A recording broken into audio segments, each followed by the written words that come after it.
I'm on the way now to house number 1, the Susan and Jonathan's house. I know there's not a lot of progress because Jonathan is working on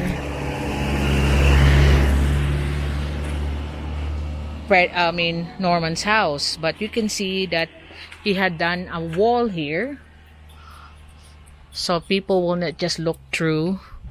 And this is gonna be, I think, intended where they will receive their guests or anyone that visit. So he has managed to put up 3 more plywood to bar the site.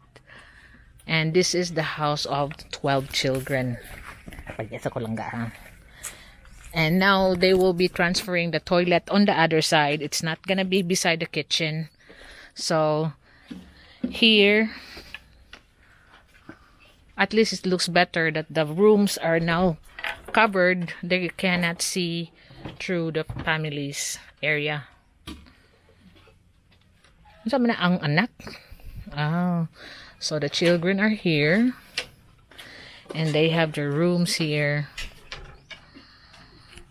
This is the rooms of the couple. And these are the room of the girls. And rooms of the other little children. At least their house is now shaping up.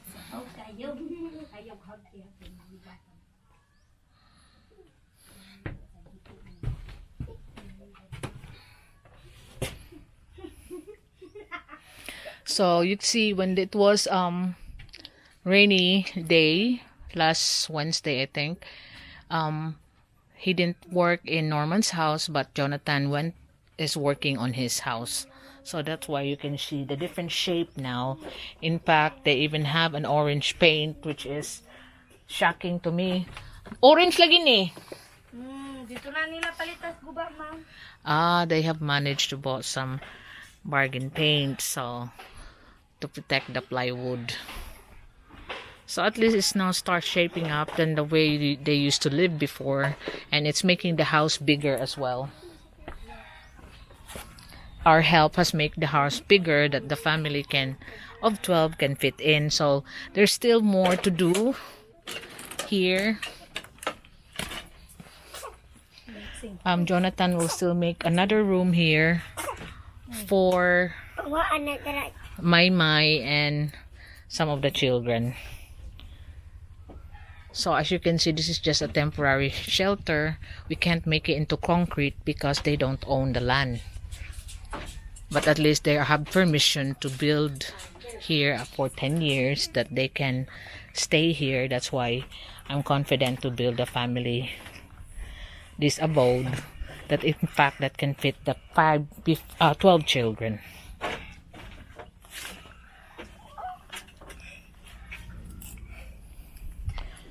So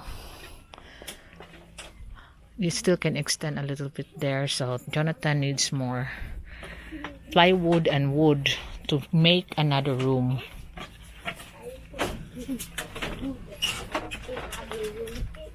But at least start clearing out now.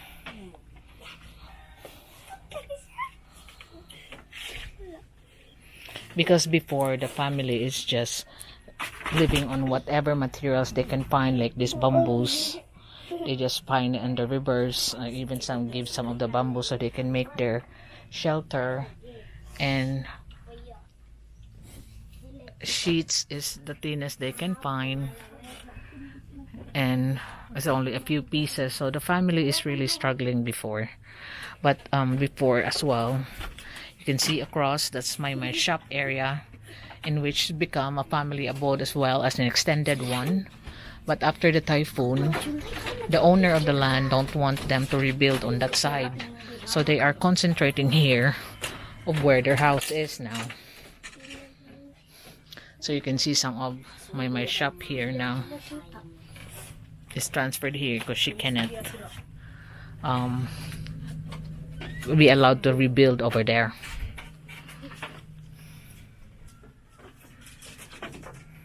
So we will be purchasing more materials for Jonathan because they're still within their budget.